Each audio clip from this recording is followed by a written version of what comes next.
Today, magluluto tayo ng chicken pastil na pang negosyo. Kaya naman, simulan na natin.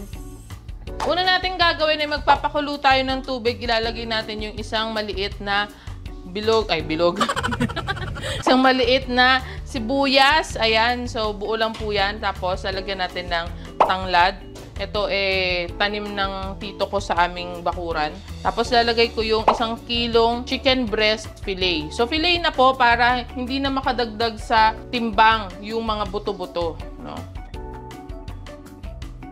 So takpan lang natin yan at pakuluin natin ng 10 to 15 minutes. So after 10 minutes, take out na natin yung ating mga chicken. So lagyan ko siya ng strainer para mapatulo muna natin yung ating mga manok dito. At the same time, mapacool down natin ng konti. Kapag kaya na ng kamay nyo na i-shred ito, pwede na natin i-shred ang ating mga manok. At ito na ang ating shredded na chicken. Ngayon naman, magigisa na tayo. Kaya dito sa aking wok, mainit na yan ha. So, naganda ako ng 1 cup ng mantika, pero hindi muna natin lahat yan ilalagay. So, half muna. Ngayon, igigisa natin muna yung ating luya or ginger. 1 tablespoon po ito. Depende sa'yo, pwede mong dagdagan or pwedeng 1 tablespoon lang. 2 malaking sibuyas na tinadtad din or chinop natin. 5 cloves ng garlic. So, palabasin lang natin yung aroma nung garlic, nung sibuyas at nung ating luya. Ngayon, lalagay natin yung ating shredded na chicken. So, dapat yung chicken natin, yung pagka-shred niya, maninipis talaga. Para madali natin itong Sabi ko maninipis talaga. Yung mga ganitong maninipis. Yan.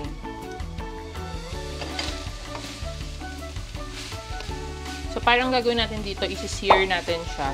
Pagba-brown muna natin yung ating mga shredded na chicken. Yan. Siyempre, halu-haluin natin ito. Pag medyo nagba-brown na yung ating chicken, titimplahan na natin. 1/8 cup ng chili oil. Depende to ha, optional po. Pwedeng maglagay ka ng konting anghang. Kung wala kang chili oil, labuyo. Pero ako kasi, ito yung homemade na chili oil ko. Pwede mong makita yung video ng paggawa ko dyan. Ano? Lagyan din natin ng 1/4 cup ng soy sauce. 1/4 cup ng oyster sauce. Kung wala kang oyster sauce, half cup ng soy sauce na lang. Lagyan muna natin yan. Ngayon naman, ilalagay natin dito yung ating 1/8 cup ng suka. Ito yung magsisilbing preservatives natin. So, paglagay natin ng suka, hindi muna natin yan gagalawin hanggang sa wala na yung amoy asim niya. Kaya kapag wala nang amoy suka or asim, no, pwede na natin haluin. Malalaman mo kapag luto na yung suka mo, kapag hindi na siya maasim sa pang-amoy mo. Timplahan naman natin to ng, depende sa'yo, pwedeng asin, pwedeng chicken powder. Yan, 2 teaspoons lang yan. Pambalanse lang din, maglalagay ako ng 1 tablespoon ng sugar. Pwedeng brown, pwedeng wash, pwedeng white din. Ito na yung time na gagawin natin tong medyo crispy, no? So, kailangan lakasan natin yung apoy, medium to high heat, tapos dadagdagan na natin siya ng mantika. Ngayon, halu-haluin natin. Ayan, no? Nagba-brown-brown na siya. Kung gusto mong mas ma-brown pa ang iyong pastil, pwede kang magdagdag ng oyster sauce o ng soy sauce. Pero habang naluluto kasi siya, mas nagda-dark pa itong ating pastil. Bigyan natin ng konting minute lang, tapos saka ulit natin siya haluin. So, ganun lang hanggang sa ma-achieve natin yung gusto nating pagka-crispy sa kanya. Or tusta.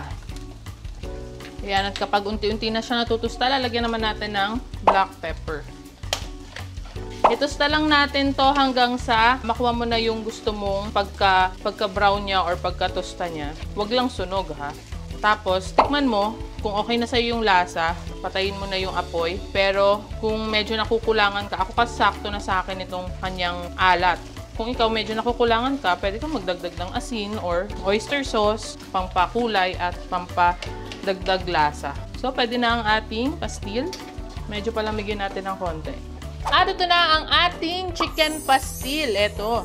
Ayan. So, sabi ko nga, sa 1 kilo, ito na siya ngayon. Para sa ating packaging, meron akong iba't ibang idea na pwedeng i-recommend sa'yo. Pero una, siyempre pang negosyo to, 250 ml na round tub. Ang best dito ay 200 grams.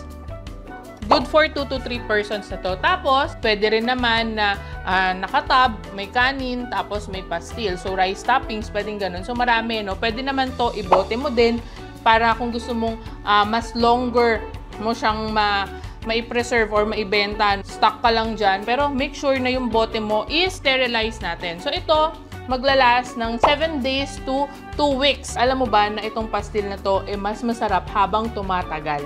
Grabe, sobrang sarap nito. Kaya naman para sa costing ng ating pastil, ayan, sabi ko nga kung tigto 200 grams ito, makakagawa tayo ng 5 tub. Ang puhunan ko dito ay 206 pesos. So, pwede mong maibenta itong isang tub ng 80 pesos to 100 pesos. Depende na lang yan sa pagkakabili mo ng mga ingredients. At syempre, depende sa market mo. Kaya naman, para sa tubo or kita natin, pwedeng mag-range ng 194 pesos up to 294 pesos. Dito pa lang yan, no? So, kung naging helpful sa itong video na to at gusto mo pa ng isa pang recipe na pwede mong maibenta longer ang shelf life, pwede mong i-check yung ating gourmet tinapa-napang negosyo dito o kaya naman i-click mo yung link sa description ng video na to.